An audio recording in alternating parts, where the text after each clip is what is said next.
High on praise and exaltation. We are Hope 103.1 FM.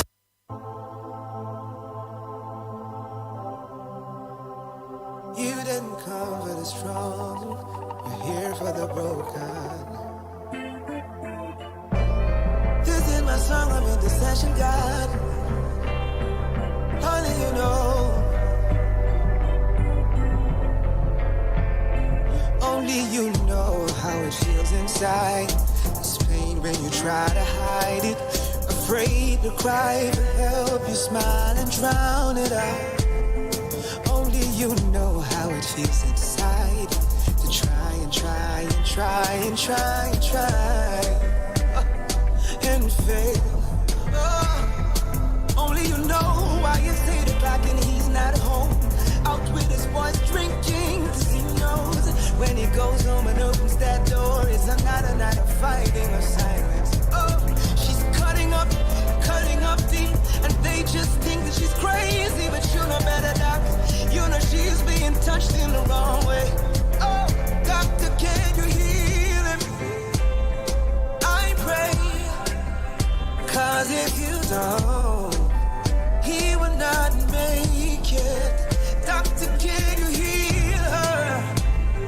I pray, 'cause if you don't, she won't make it till the morning. Doctor, can you heal them? I pray, 'cause if you don't, they will not make it. Doctor, can you heal them? A pleasant good evening to one and all. Again, we'd just like to welcome you. Welcome to Heavenly Medicine. And I'm your host, Dr. Zania Louison. Okay, so today, guys, for episode number 12, we have a very interesting show for you this evening. Our title is Dental Health. So we've been celebrating dental health, which was on the 20th of March, right? That was last Sunday, gone. But on Heavenly Medicine, we're still going to talk about dental health today. We actually are going to celebrate and talk a lot about our oral health today. And joining us, we have a special guest. She is no stranger to Hope FM 103.1, actually known as Lady Adonna. But this evening, she is, Mrs. Adonna Thompson. And we'd just like to welcome her this evening as she's going to educate us more on our oral health and the importance of oral health. Miss Adonna, good evening to you and welcome to Heavenly Medicine. Thank you, Dr. Louison, and good evening to our viewers and listeners. It's so good to be here. I'm so glad that you have me here on the program with you. And there's a lot to share on oral health. You know, it's part of our general health that we have good oral health. So Definitely. thank you so much, and I really hope that we have a wonderful time this evening sharing with our viewers and listeners. Awesome. Oh, yes, we will. Okay, so I'm just saying welcome, guys. Thank you to all our listeners and our viewers that are here with us. Remember, we ask our viewers and listeners, you can share, you can send your messages in. You can also call on 403-1031. Guys, we're welcoming your comments, your questions. Please feel free to share your questions or your comments on any one of the platforms. We just want to take it slow this evening as we get into dental care, as we get into oral health, what it really is, how important it is to us in our daily living, and why is it so necessary? Yes, oral health is very necessary because a lot of diseases, a lot of manifestation of other diseases affect our oral health and also our oral hygiene and our lifestyle practices, what we eat, how often we brush, things that we should do daily to maintain good oral hygiene is so necessary. And we have many different oral diseases, but the two main ones that affect our mouth is the dental caries or tooth decay and periodontal disease, which are both very preventable. Okay. right? I know from one of the shows, I can't remember the episode, but specifically where I was speaking about holistic care and holistic health, and dental health was one that I definitely stressed on. Most times you would hear persons saying that dental health, it's oh, going to the dentist is very expensive, right? So I know you're here today to also educate on preventative measures as well, not just going to see the dentist, but ways in which that we can also prevent dental caries. What are the things that we have to do to maintain a general good oral health? Right. There are many things that you can do, which are not so expensive, because we talk about going to the dentist is expensive, but it becomes expensive when we don't go as often as we should. Exactly. We need to go twice a year as recommended. Okay. Mm-hmm. You know, you go to the dentist, get your regular checkups. That's where you find problems early. Okay. You can get the dental decay. If there's a tooth decay, you find it early, you can save the tooth. All right. Okay. And if you have early onset of gingivitis, you can have a cleaning. Okay. And with regular cleaning or prophylactic treatment, you prevent the whole risk of having periodontal disease. And that is only twice a year. And it's not a lot of money. In Grenada, not a lot of money. So you consider your oral health as a priority, Yes. being important. You make the sacrifice Yes. and go get your cleaning, go get your checkup every 6 months. Okay. Yeah. So I didn't get the opportunity. I'm still going to share because I know that you work a lot with children, right? And that is one of your areas, right? Can you tell us some of the actual things like you have been exposed to, what you have noticed with a lot of children? What are some of the presentations when it comes to their dental, the state of their oral, their mouth? What are some of the things you have seen? Yeah. Especially the age group 5 to 9, we see a lot of tooth decay, rampant caries. We say it's rampant because the children have more tooth decay than their age. Okay. So sometimes they're 5 years old, but they have about 8, 9 cavities. And that could be because of a lot of factors. One of the main thing is baby bottle syndrome from infancy, where they sleep with a bottle. Okay. And they because of prolonged exposure to sugary liquids, they end up with this rampant tooth decay that we call baby bottle syndrome. Wow, nice. Right? And sometimes young children, very small, they end up with abscesses. Okay. And even if it's not treated, sometimes they have even big cellulitis, big swelling, because the tooth decay it occurs because of exposure to the sugars, the sucrose, which is broken down by the bacteria in the mouth. Okay. The lactobacilli and the streptococcus mutans, and those that ferment work on break down the sugars. Those bacteria, the byproduct that they produce after they break down these sugars is acid, lactic acid, which bombards or attacks the enamel and breaks it down, causing demineralization. Okay. And the demineralization, that if it's not treated early enough, it proceeds to the dentine, which is right under the enamel. And right within the tooth is the pulp that is the life of the tooth. Okay. So the pulp is very well protected by enamel and then teeth, which are very hard structures. Yes. And the tooth is kind of like a bone. Right, the fact that the decay and bacteria and can enter all the way through is because there's a lot of exposure to too much sugary foods. Yes.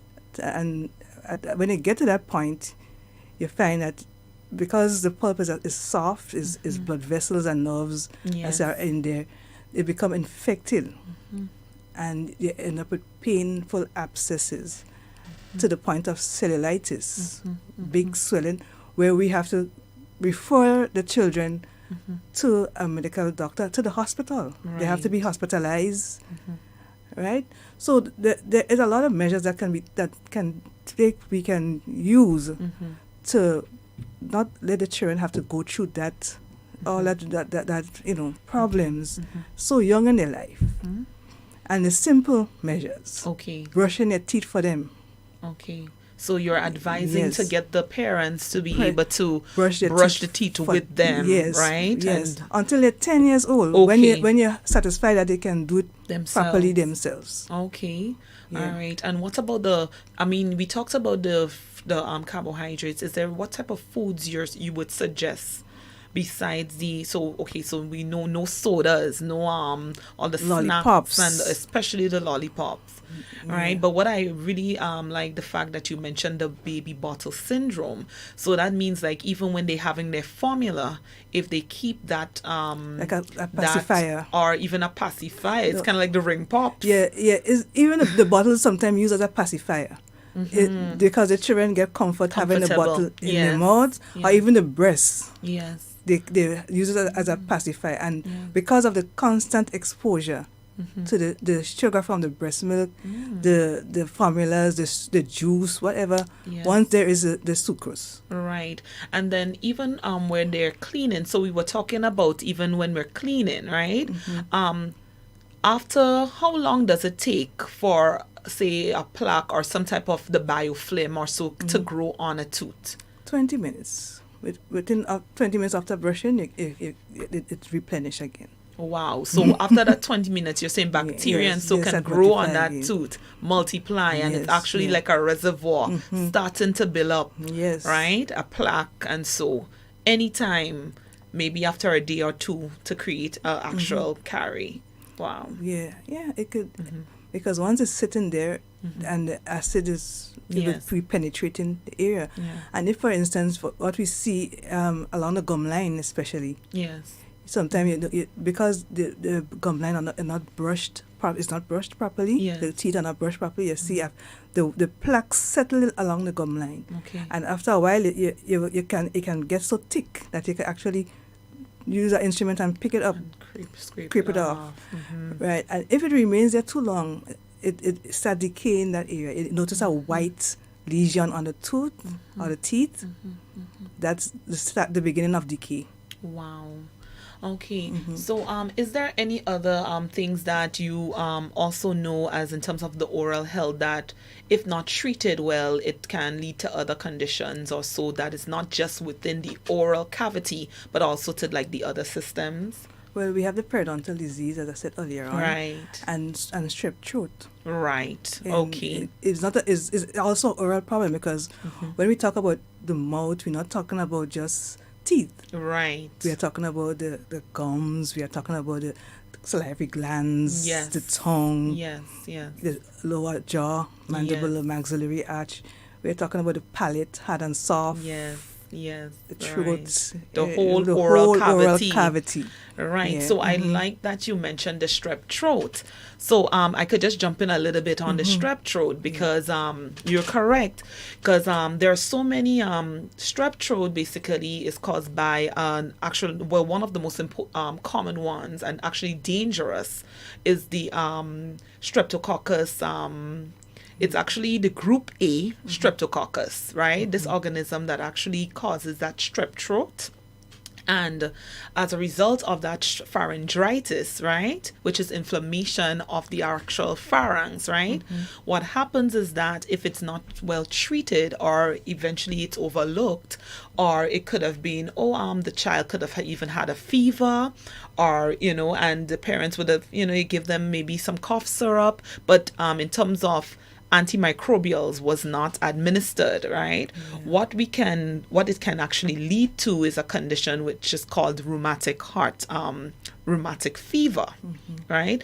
Now, this rheumatic fever, just as you mentioned, the pharyngitis, now this is so, it's actually something that has affected many young persons in the past because their parents did not know exactly what it was, right? So it could have been, it was a sore throat. They may have just treated the child maybe to break the fever, but if it actually didn't leave, the organism itself attacked the pharynx. It then went into the bloodstream, and then from there it could have caused maybe a bacteremia, and it actually got into the heart, right?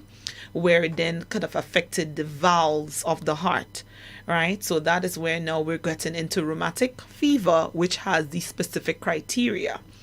So now what happens with these children is that sometimes you find them to be kind of lethargic. So if they have not had proper oral health, or they have not been going to their dentists, right, within that time, twice a year or so, one, they got infections. Two, they were not treated with antibiotics, which would have eradicated that infection. It went into the bloodstream. It now affected the heart. All right. So just to add a little bit more about rheumatic fever, it definitely will present, yes, with the fever at first, but then it would then affect other systems, including the heart. Right. So it's very interesting that we're talking about dental health, and look how poor dental health can also affect our heart, and it links to something called infective endocarditis as well. Yes. Yeah. So I don't know, I would just get in a little bit more about the rheumatic fever, just for persons who are interested to know. After having the fever, sometimes there is a criteria that we use, usually to determine whether this patient actually has rheumatic fever, and it's called the Jones criteria. Usually the patient will come with a presentation of, let's say, joint pain. There will be evidence of a carditis, whether it's the inflammation of the valves, right, the endocardium, the actual myocardium of the heart itself, the pericardium, right, or it could be there's these nodules on the skin, right. Sometimes there is a rash, right, and sometimes there's something called a chorea, like a strange type of movement. Now, some of these things may not be present or always common, but you might also see that the child might be very lethargic, right? Very, somnolent, not as active as they used to be, in their playing and so on. They have very low appetite, or sometimes they're not growing as how their other siblings or so. That is definitely something you would definitely want to look at. And sometimes the actual cause at first was the pharyngitis, where it started off with the pharyngitis, which is the oral health. Yeah.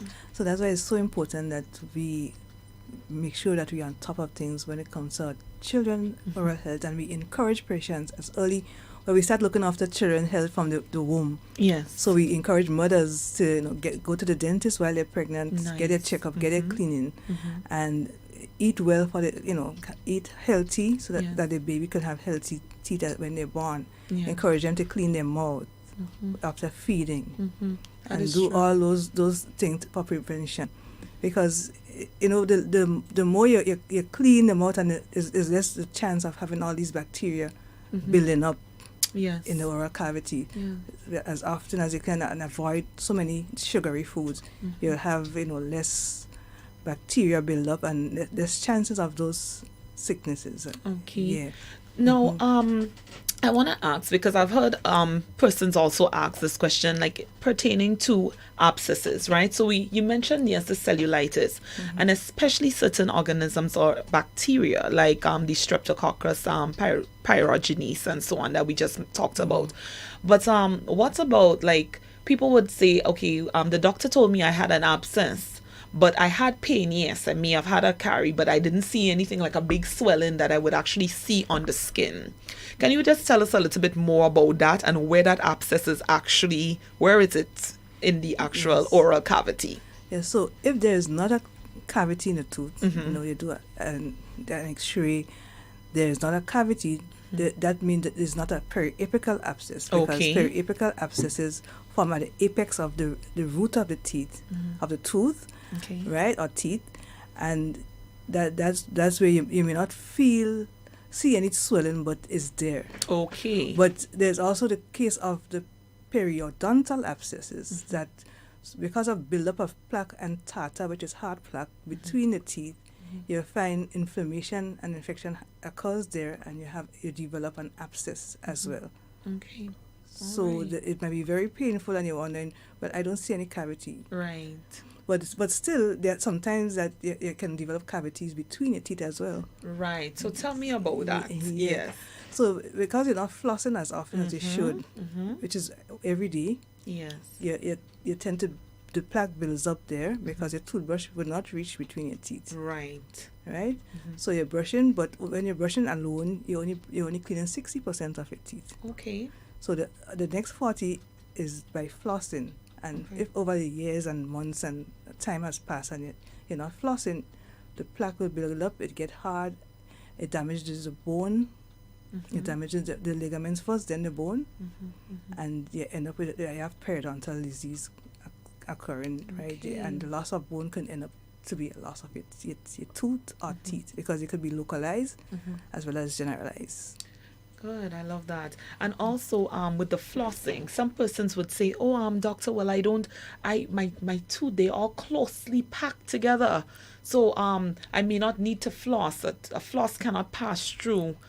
Tell us how important it is to floss, and it's not just that the food cannot fit into the tooth. Right. You don't floss only to remove food that's stuck between your teeth. You floss to remove plaque between your teeth. And Okay. right, that's the bacteria that cause all those diseases. The Yes. plaque is loaded with bacteria. Yes. Right? And there is floss of all size and type. They have Right. wax floss and fine and wax, which is perfect for people with closely packed teeth. Okay. So you look for fine wax floss. Wax make it easy to slip between your teeth. Excellent. Right? Okay, guys. So did y'all hear that? So not just the size, but also Mrs. Thompson is also recommending that we use the floss that has the wax. And it makes sense because if it's wax, she said it's very easy to slide through the spaces and so off the tooth. Okay, I like that. Yes, because there's a lot of things that I think sometimes we neglect the tooth because we're thinking, you know what, you brush today, you twice a day, and not knowing. One thing I really like that you were saying is that how the plaque, how it starts growing very quickly. Also, what about in terms of like the saliva? How does our having saliva in the mouth contributes to healthy oral health, or actually drinking water and so on? Yes, it's very important that you have a good salivary flow, and that occurs when you drink a lot of water and you eat a lot of fruits and vegetables, which help to increase the flow. Right, the saliva in your mouth acts as a buffer against the acids attacks on the teeth. So the more salivary flow you have, the lesser chance you have of getting the cavities. Okay. But does it sweep it away? It flushes away, but the saliva itself has ions, and so that in the case of demineralization, so it neutralizes it replenishes the calcium that might have been depleted from the enamel, and it's really useful to have saliva, because in the case where you have dry mouth, you're more exposed to tooth decay. You're more likely to have tooth decay. So persons that may suffer conditions like stomatitis, right? With stomatitis is the dryness and so on of the mouth, inflammation of the tongue and so. What would you recommend for persons like that? Well, they need to drink a lot of water, and I believe that doctors will prescribe things that they can use to help to increase the salivary flow, but they have to encourage them to use the fruits, drink a lot of water, drink and hydrate often. Okay, all right. So we looked into the different things that a poor oral hygiene can cause, right? So I'm still even going to go into a little bit more about even persons that. So we looked at children, for instance, as a result of rheumatic fever, right? That got rheumatic fever, and eventually it went to inflammation of the valves, where it now became a valvular disease, right? In explaining also, I'd just like to go into it a little bit more further.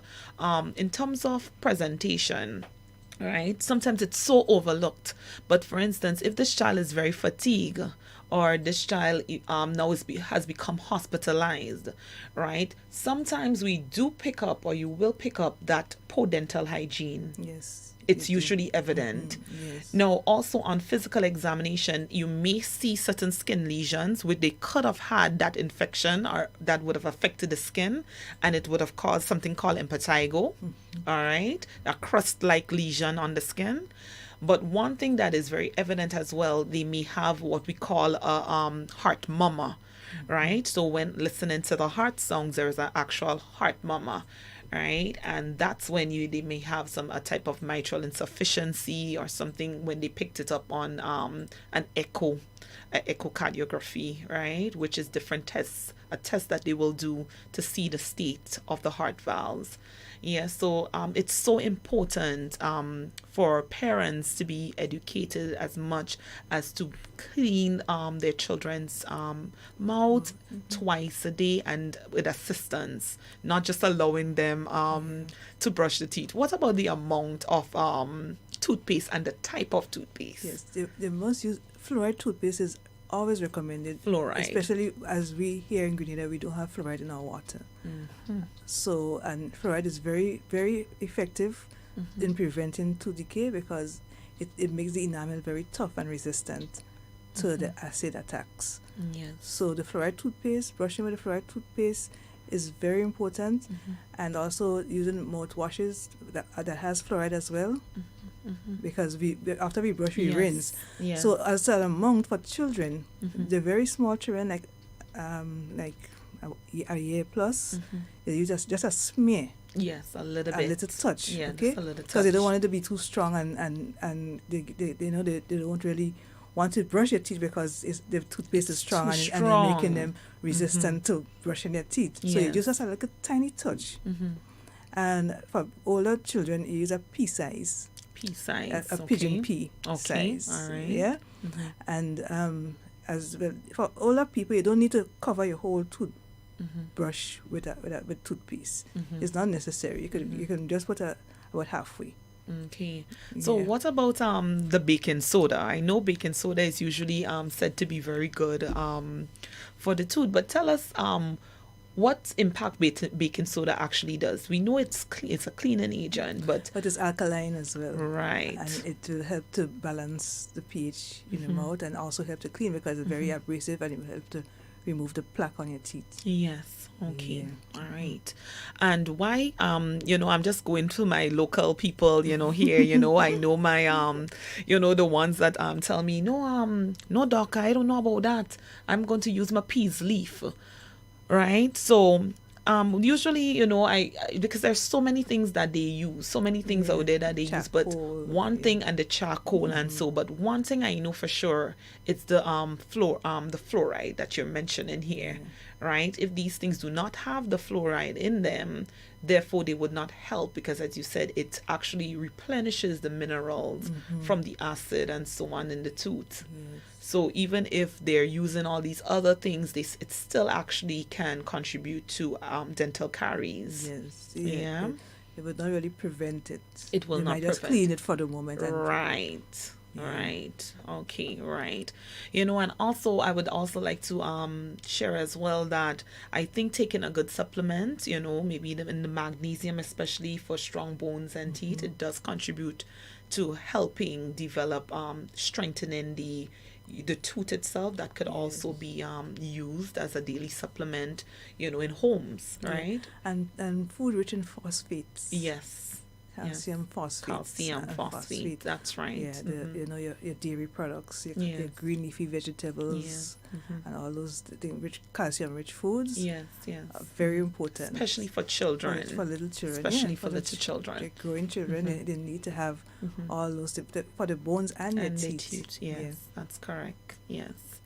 All right. So I'm also I'd like us to get in a little bit more, because I'm looking at it on the medical side as well. Yes. Right? Where persons, how do you handle persons that, in the case thinking, that have valvular conditions? So we know they have what we call heart conditions that are valvular, as we were talking about, like endocarditis, right? And for instance, they have what we call prosthetic valves. Yes, so there's something going on in that heart, and the valve, there's a prosthetic valve there, right?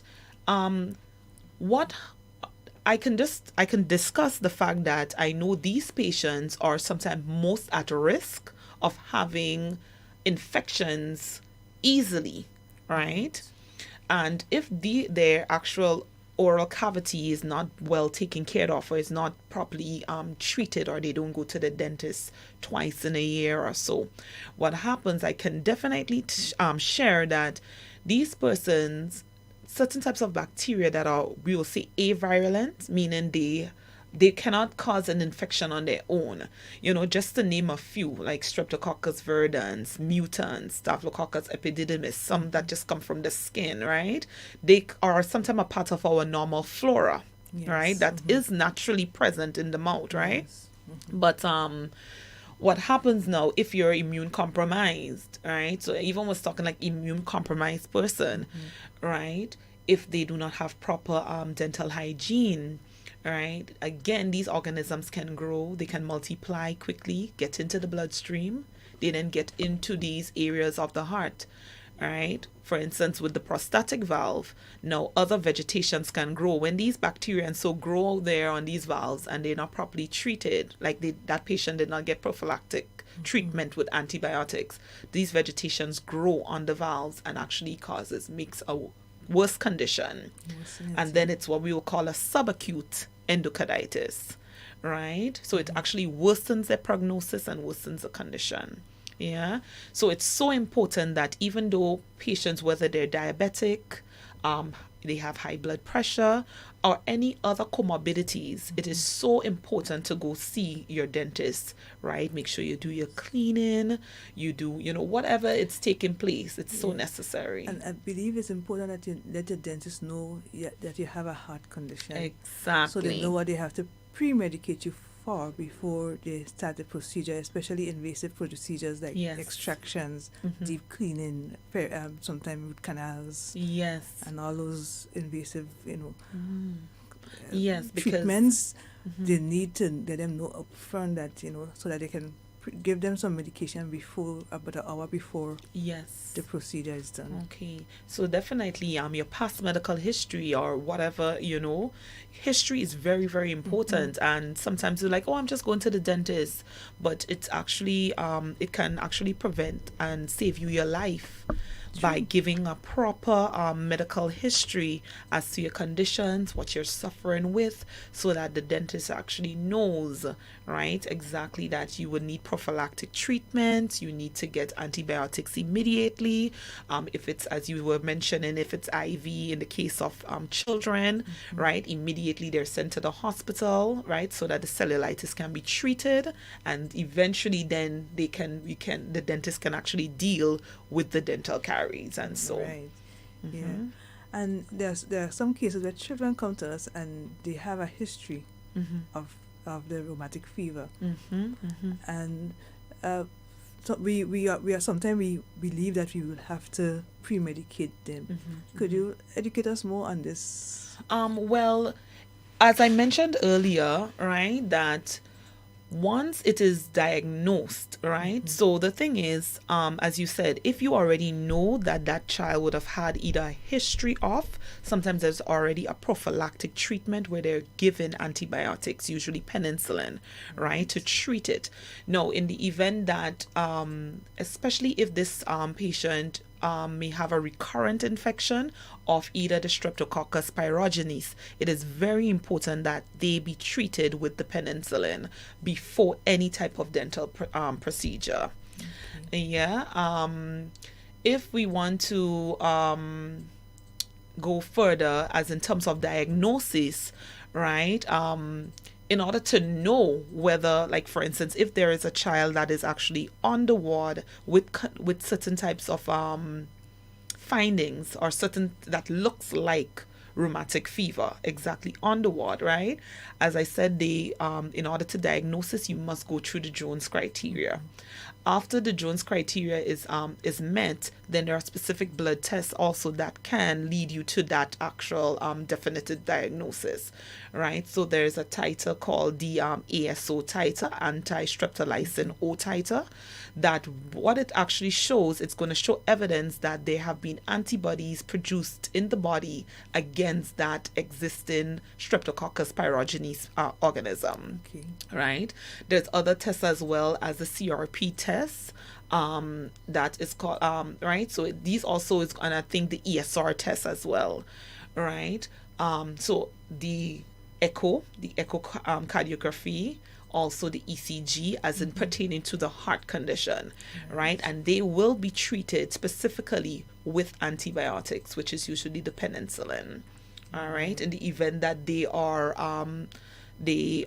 penicillin, they have allergies to penicillin, then we give erythromycin-based antibiotics. Yeah, so I think in terms of that, it's something that it's so important to know your history so that the dentist will know exactly how to proceed. And we can't stress that anymore, because I believe parents, they need, because of the complaint, the child might be complaining of a toothache, and there's so much want the tooth to be removed. Yes. They try to overlook the fact that the child has this problem. Yes. And that's once your child have a history of any heart condition, it's important to let the dentist know, the operator know. Yeah, and it makes a lot of sense. Even as we're discussing that, also even with the same bacteria too, again, remember, it's this Streptococcus pyogenes that would have infected the pharynx and caused what we call strep throat, right? Pharyngitis. There's another condition as well, because after inflammation of the pharynx, again, without antibiotic treatment, right? Sometimes it could have been treated with antipyretic drugs to break the fever, or all the different symptoms, but no antimicrobials was given. Right, yeah. So sometimes, if it has not been treated well, sometimes that child itself can actually come with another condition, which is called the post-streptococcal glomerulonephritis, right? And that it actually seems like a long term, but what it really is inflammation of the glomerulus, inflammation of the kidneys. Yes. So we're talking here about carditis and how poor oral health can even lead to rheumatic fever, can lead to acute endocarditis, subacute endocarditis, but it also can lead to glomerulonephritis. Yeah, that you see in children. And sometimes brain abscesses. Yes, yes, that also, because you see too, if it's not treated, then it causes a bacteremia. So it's where that bacteria wants to go and launch itself. And then it can affect a specific organ. Yeah. And in some cases, even the lungs can be affected. An abscess in the lungs. Yeah. So again, family and friends, as we have Mrs. Thompson with us this evening, discussing dental health, I'm asking you to please, you can send in your comments, you can ask your questions wherever you're listening to us, whether on your YouTube platform, Facebook, or on our air on the frequency 103.1. We just want to say feel free. You can call in, you can ask questions. We're here with you this evening discussing oral health and the importance of good oral health. Yeah? Yes, it's so important. And, the people might say, I brush my teeth every day. Yeah. I brush my teeth twice a day. And I don't need to go get a cleaning by the dentist. Yes. But I want to encourage people that you do need a cleaning. Yeah. Because a lot of times the plaque, it tends to get underneath your gum line and settle there and get hard, creating tartar. And, you may have a mild gingivitis, which is a bleeding of the gum. And sometimes it might be a little red and puffy. Yes. And you might overlook that. But if it's not treated, if you don't get a cleaning and don't get the debriding of the plaque underneath your gum line, you eventually would have a serious problem with the periodontal disease. So because it's very subtle Yeah. how periodontal disease, because it's not very painful. You know, sometimes people don't really get pain until it reaches a severe stage. Yes. And you go to the dentist and you wonder, well, what did dentists do? Because so much, you know, there was so much bleeding and so much things happening there. Yeah. It's because there was a lot of plaque buildup over years. And what condition would you call it when a person is flossing and every time they floss they notice bleeding, or while brushing they always notice bleeding? It's gingivitis. Gingivitis. That is like the first stage before it enters the stage of periodontal disease. So gingivitis is inflammation of Of the the gums, gums, right? yes, yeah. Okay. So from that you said it's the first stage of periodontal disease. Yeah. So in the event that someone is coming in and they notice every time when I brush I'm actually having bleeding, they definitely will need to see the dentist. Have a prophylaxis treatment. Right? With us, prophylaxis treatment is not just writing a prescription for antibiotics. That would not take care of the problem. Okay. You have to get the tartar and the plaque underneath your gum line removed. Right. Manually, mechanically. Yes. They have to be removed. Right? And the Okay. toothbrush cannot get on. Cannot do there. the So work. that's why you have to go in And check again, it out. get it checked, do your cleaning, Okay. do your prophylactic And treatment. another thing, some people shy away from that condition, but it exists, and that's halitosis. Share a little bit more with us on halitosis. Well, yeah, halitosis could come as a result of the poor oral hygiene and Right. presence of tooth decay, Okay. presence of periodontal disease. There's a lot of bacteria in your mouth, so you will get a pungent smell because a lot of the Yes. byproducts from the bacteria Yes. create yes. that odor in your mouth. Okay. Even the case with a dry mouth, Uh-huh. that would also cause there to be an odor. Because I've also noticed too, like I know of some persons who may have had halitosis, but the halitosis it was due to the sinusitis as well, Yes. because they had the postnasal drip. So the postnasal drip, that content from the actual sinus cavities was draining at the back, right, which is at the pharynx, right, and it's dripping at the back of the throat, and it's settling there on the tongue. So if you don't do that constant cleaning and also brushing of the tongue, it settled there and it built up, and that also contributed to the halitosis as well. Yes, so brushing your tongue is very important Yes, when you brush your teeth. I grew up hearing that all the time. My mother used to say, brush your tongue. Brushing your tongue is just as important as brushing your Yes. teeth. Yeah, she always used to talk about And that. when brushing your tongue, you have to be, take care and always brush it. You hold a toothbrush horizontally and not vertically. So it's not. But if you do it vertically, Tell us the techniques, you just push it all the way back. You tend to gag and Of course, yes, your gag reflex is gag, gonna. yes. So if you hold it horizontally and you just slide it from the back to the front, Forward, you'll find that you have a smoother, easier way of cleaning it. You have not upset in the process. Okay. So you try to do that. Make sure your tongue nice and pink when you finish brushing it. All right then. Yes. And how important is using a mouthwash and gargling and so? Yeah, the mouthwash and gargling help to reduce the bacteria. Amount of bacteria in your mouth. It also have antibacterial chemicals in them Yes. that will help to kill bacteria, and also some of them have the fluoride, Yes. and so that will help to replenish enamel and to strengthen the enamel, right? And it keeps the breath fresh and clean. Okay. All right. Wonderful. Yeah. Wonderful. All right. So I'm just gonna. So we definitely looked into different measures. I like that. I like the different tips and the different things. As you were explaining with the how to go about cleaning the tongue. I like the different tips because it's practical, and anybody can follow. So we mentioned even the basics of make sure that if you're having dry mouth or you notice you're experiencing that, how drinking water is necessary, staying hydrated. I really love those general tips as well. Even the you mentioned the different, as we were talking about, the different natural products that persons use. Now, nothing is wrong with the natural products, But you did mention that they help with cleaning, but is not in terms of cleaning is one, but it's temporary and it doesn't really help with building back or the mineralization of the tooth, helping with that, you know. So that is something that we need to keep in mind as well. Yes, the charcoal is good, the the baking soda is good, but we want to make sure that the products that we're using to clean our tooth has the fluoride in that.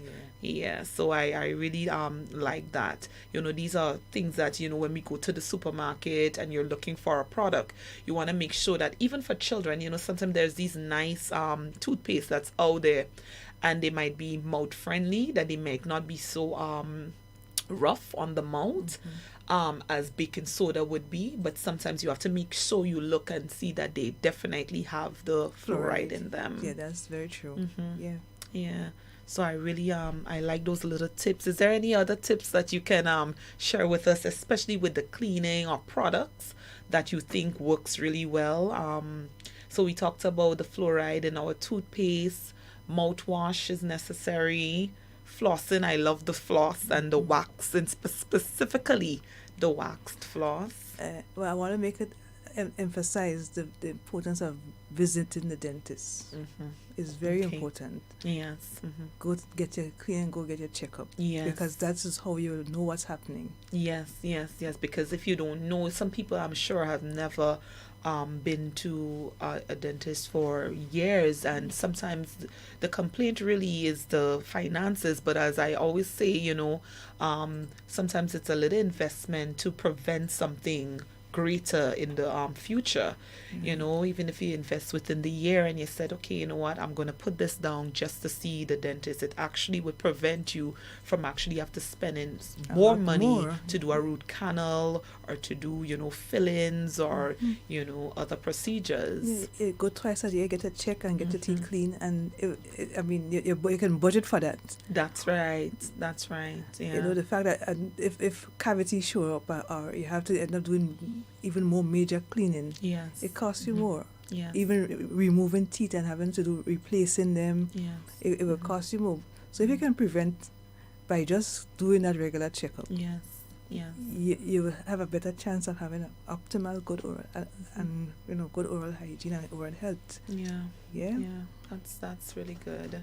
You know, I really appreciate that, you know, this evening, Miss Thompson. I really appreciate you coming and joining us and actually giving us a good, you know, experience of this is our tooth, this is what's happening, you know. And I like the fact that we could also integrate it into our the medical health as well, you know, because there's so many things that if our mouth is not healthy, it may seem like, oh, it's just the mouth, but that oral cavity, there's other places that bacteria can go and can actually affect, whether it's our heart, whether it's the kidney, we talked about the lungs. So it's so important. It's nothing to overlook.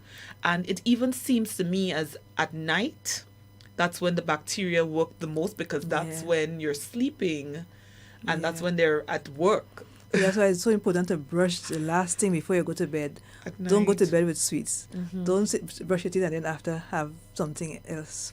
That make it the last thing you do. Somebody said that talk to God with clean teeth. You brush before before you say your prayers. Make sure your teeth are well clean. Oh my goodness! Yeah, and very importantly, the diet. Yes. Have a balanced diet. Use a lot of fruits and vegetables. Okay. And another question: alcohol. You see, you know, sometimes there's a question for us. So there's a question. The question says, hydrogen peroxide is excellent for bad breath. Would love your views on that. Yes, hydrogen peroxide is very useful. It's a very useful mouthwash, not expensive, because of the oxygen. Remember the bacteria, a lot of them are anaerobes. Yes. And the hydrogen peroxide will kill. Definitely. Yes, it's like it kills those all of those organisms. Yes. Okay, so I hope she answered your question for you, viewer. We have another question here. Would you encourage persons to use dental brush or even water floss where flossing is challenging? interdental brushes. But yeah, once they can handle it well, they can use it. Interdental brushes are used where there is bigger spaces between your teeth. Yeah. And the water pick floss will have to flush Yes. away the plaque from between there. Yes. And a question that also came up, the different sizes in terms of the softness. Can you just educate us a little bit more on the size? Like there is the medium strength, hard, soft. What's the difference, with them, and how does it help with cleaning of the tooth and so? Well, we always recommend a soft toothbrush. A soft toothbrush, not the hard. Because the plaque is soft. The hard plaque, you can use a soft, a medium, or a very hard toothbrush. It would not take away the tartar. Okay. That's a hard plaque that seals the surface of your teeth. Yeah. But we don't recommend a hard toothbrush at all. Why because so? It damages the gum. It will erode the gum, and it would also increase the chance of gingivitis, ain't it? Yeah, it increases the chance of it, and it damages the enamel. Yes. It creates grooves in the enamel. Yes, I can visualize it. It's like actually it's scrubbing cement, away, and you just constantly brushing it, and especially if your brush really is scrubbing away the enamel, and it is damaging your gums. And what you find is that the root of your teeth will start being exposed. So you would advise, you said you would actually advise. Don't use a hard toothbrush at all. Okay. Medium, if you don't like it too soft, medium or soft, not right. hard. Okay. All right, here we have a question from a viewer. It says, how often should I visit the dentist? And I know you mentioned it, but just for every viewers' 6 months, because within that time, a lot can happen in your mouth. So every 6 months, we advise that you visit. Sometimes, according to what conditions that you find, you might have to go a little more often. Okay, like persons with protective gears, like with braces and stuff like that. Yeah. How often do they visit the dentist? Once a month. They have to go to adjust the brackets and they put new rubber bands and all those different things. Yes, and then the cleaning and so on, they have to definitely have go to have clean. use special brushes to get in between, because of the braces. It will tend to trap food and debris in there. So they would not use a regular toothbrush. They have a special toothbrush for braces. Okay, and usually the dentist would advise them as what to get and okay. And they still need to get their cleaning as well. And how often do they usually get the cleaning? The same every 6 months. Every 6 months. Yeah. Okay, nice. All right. Let me see. So I think so far we haven't had any other questions or any more questions, but we're still asking our viewers and listeners to parents go about cleaning their baby's teeth. I didn't. Okay, this one. Okay, so we have a WhatsApp message.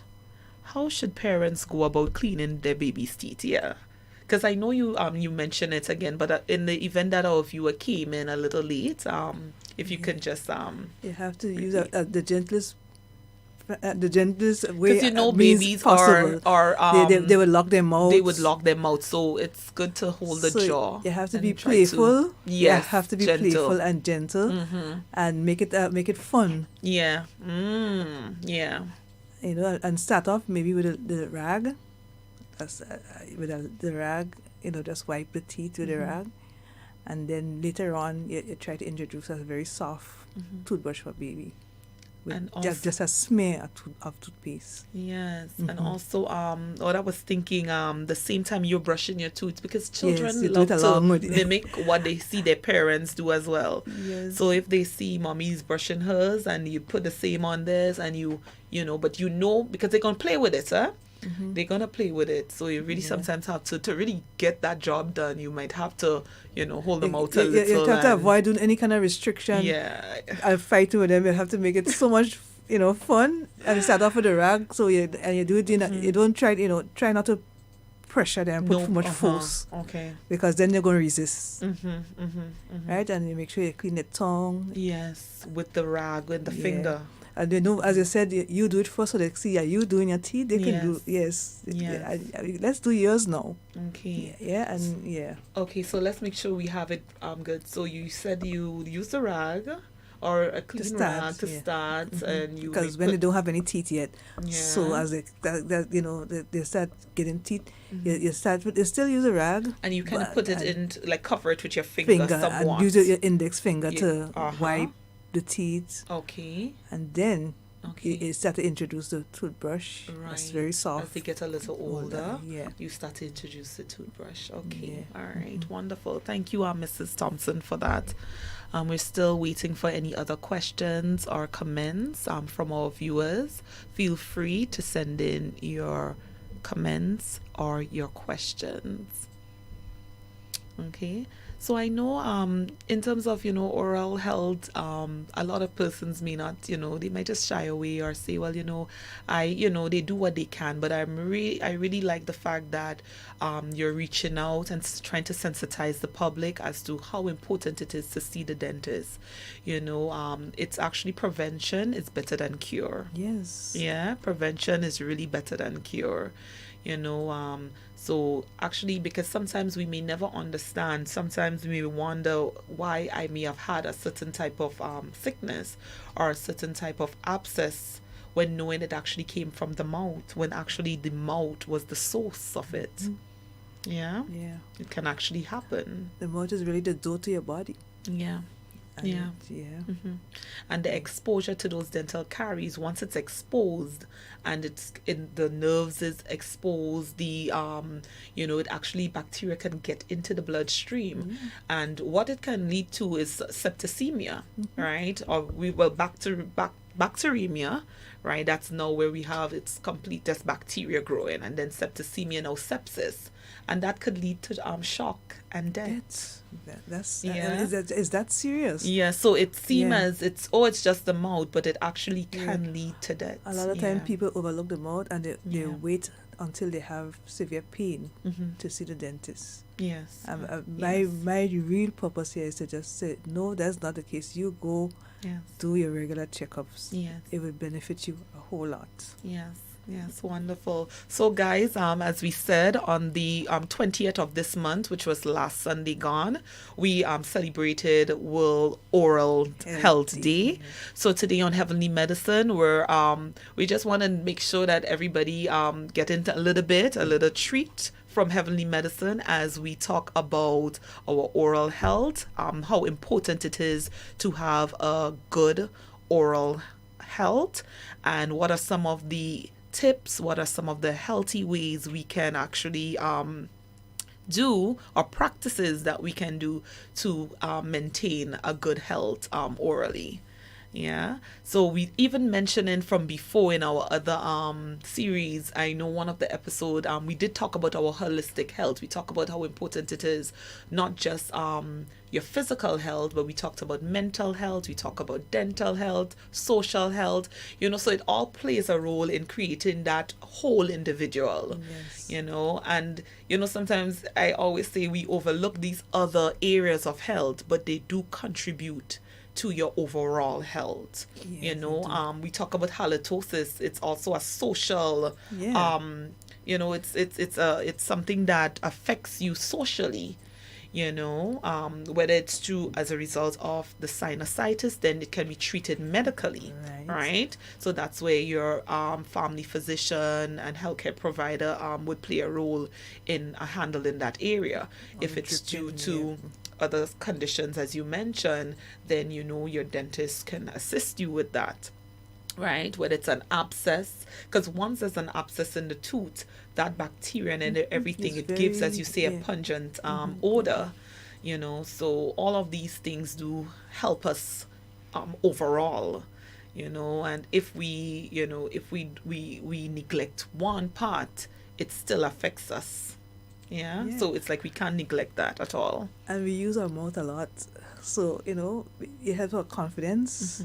And, we can't overlook the fact that we need to have good teeth. It's not a normal thing to just be missing teeth and having unkept mouth. Your You want to be dressed properly, and you're Yeah. not dressed with a nice smile. Yes, It I completes the dress. understand. Yes, It I completes. understand what you're saying. I understand what you're saying. Yeah. Yes, yes. So the theme this year is be proud of your mouth. Yeah, because I even remember like young, and if you're missing your two front teeth, it's kind But of that's normal. yeah. So you kind of like, and that's a show you from since little. Yes. You You're know self-conscious. you're self-conscious. That's Yes. what I'm trying to say. From since little you're already self-conscious. So much less now when you get older, and it's actually an unfortunate situation if you have to lose a tooth. Yeah. In the actual area where we can see. And losing teeth to Yeah. replace is costly. Very okay. Yeah. Mhm.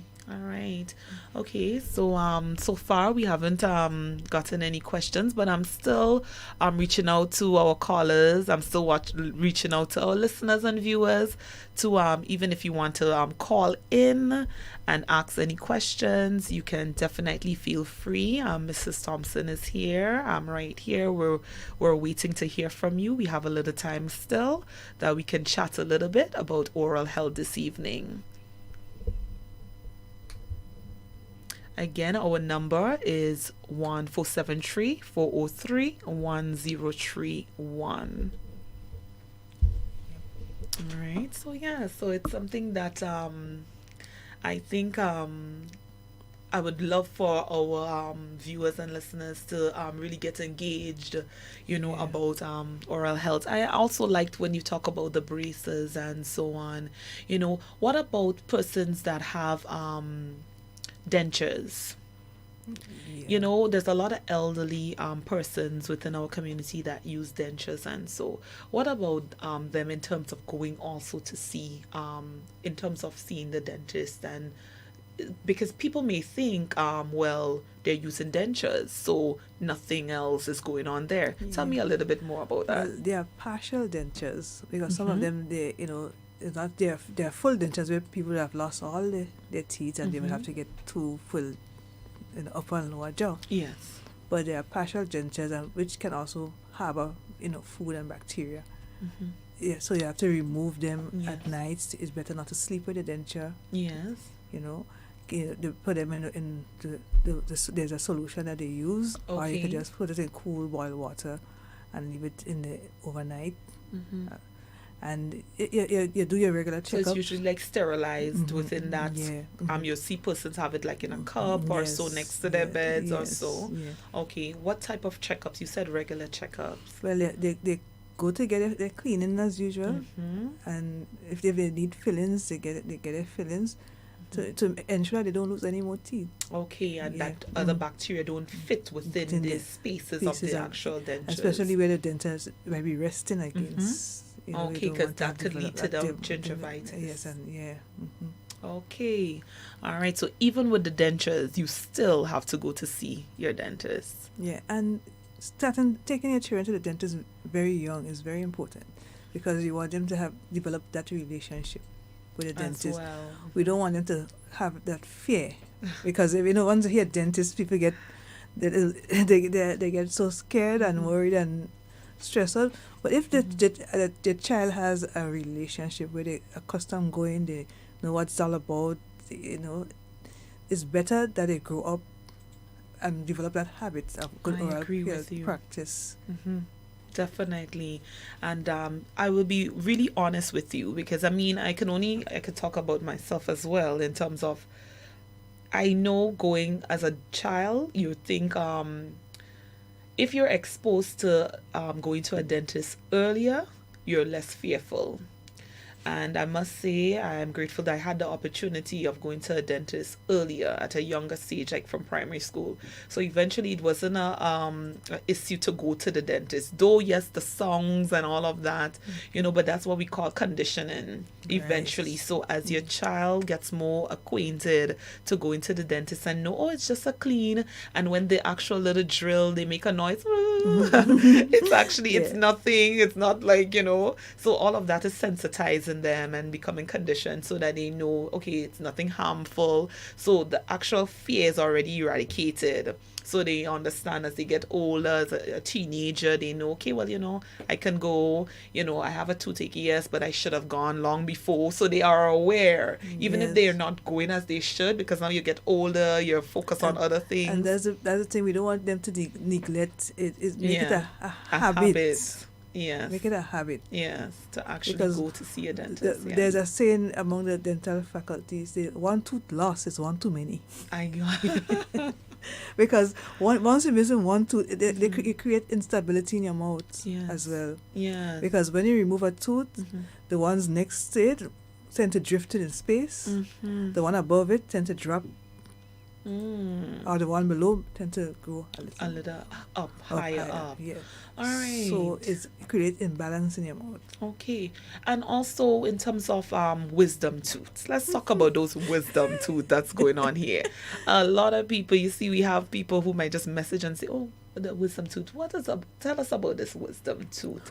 I wonder why they call it wisdom. Yes. Yes. I guess the age you get them. Okay. Wisdom teeth, they come in around as early as 15 Okay. and as late as maybe 50. Right. Wow. But they have their complications Yes. where they are impacted, meaning Okay. they teeth normally would come up straight, Yeah. vertically straight up. Uh-huh. They emerge into the oral cavity. Yes. They should come up that way, but usually wisdom teeth tend to lean, tend to lie down, tend to come up, have awkward positions. Okay. Whereas where they push against the other teeth. Okay.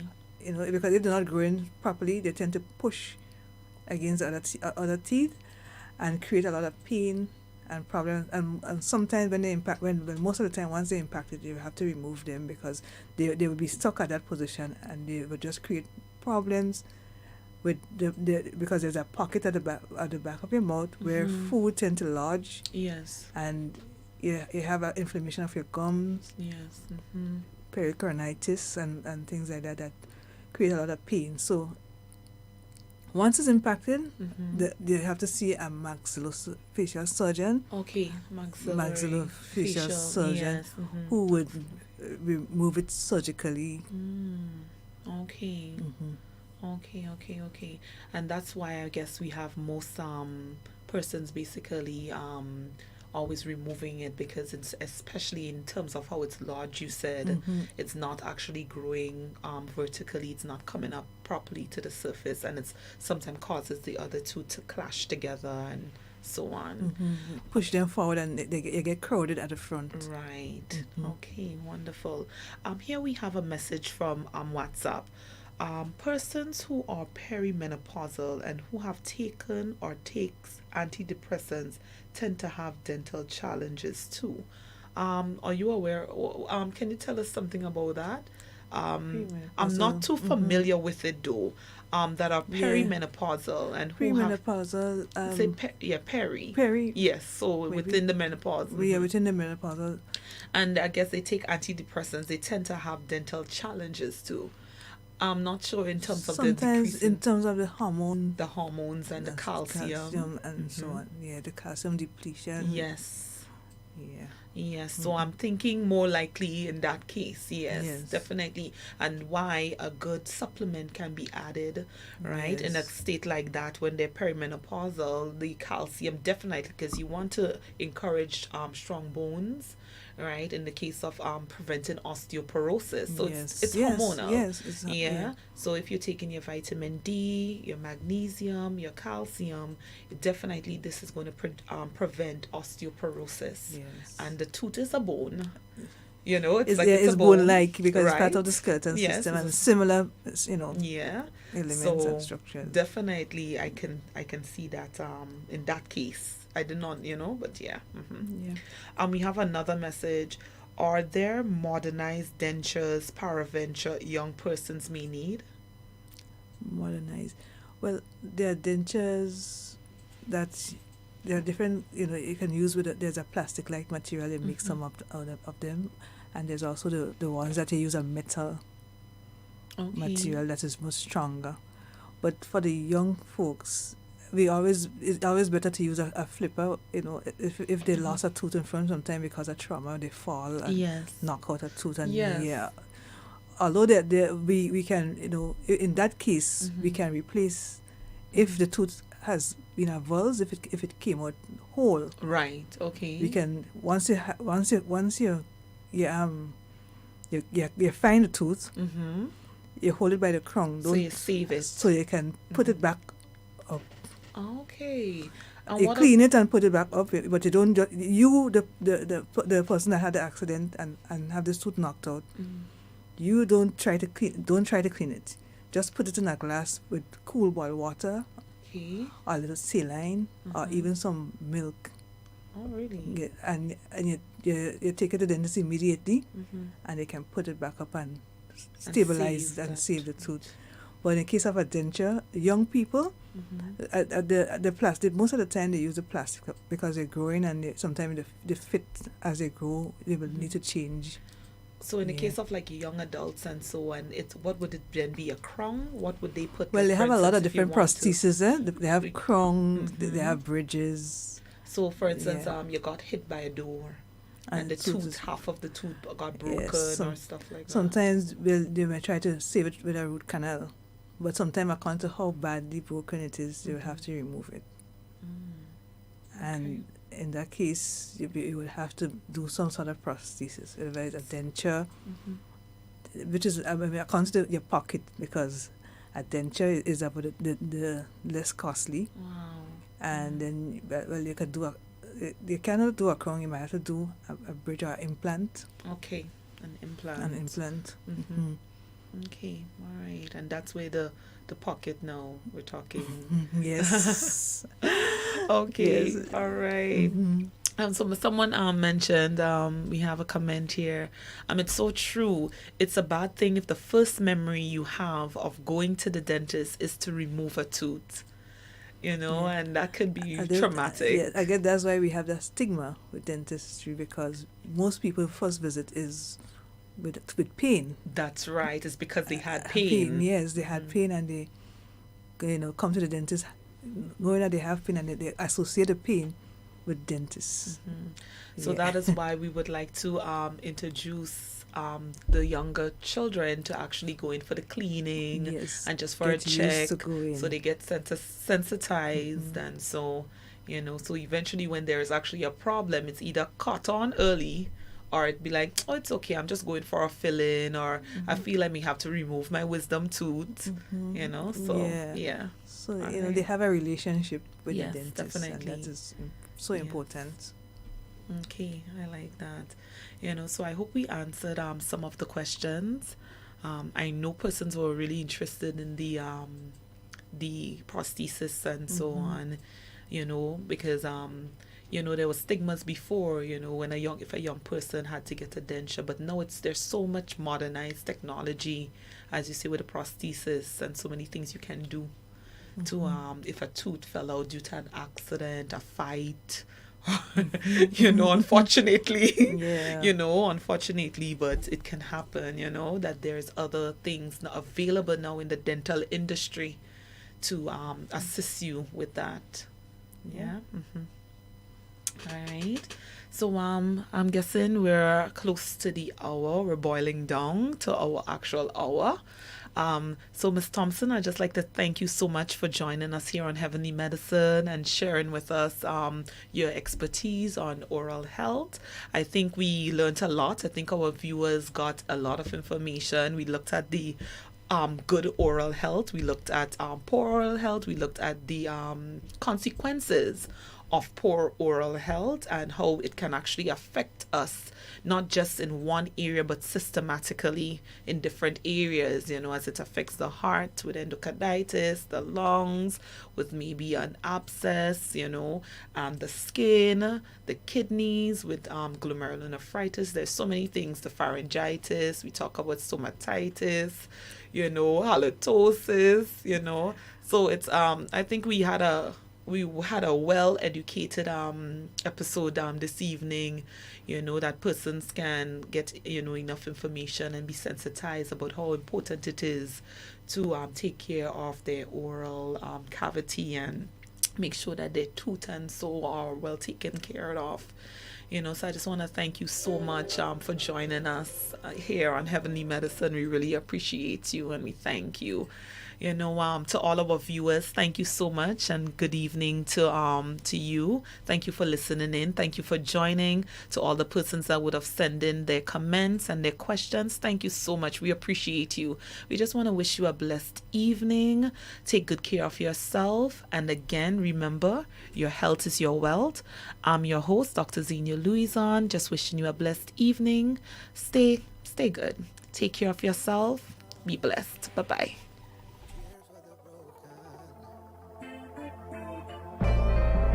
My song, I'm in the session, God.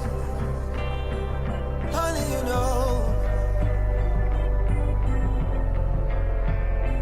Only you know how it feels inside. This pain when you try to hide it. Afraid to cry for help. You smile and drown it out. Only you know how it feels inside. To try and try and try and try and try. And fail. Only you know why it's 8 o'clock and he's not home. Out with his boys drinking, 'cause he knows when he goes home and opens that door, it's another night of fighting or silence. She's cutting up deep, and they just think that she's crazy, but you know better, doc. You know she's being touched in the wrong way.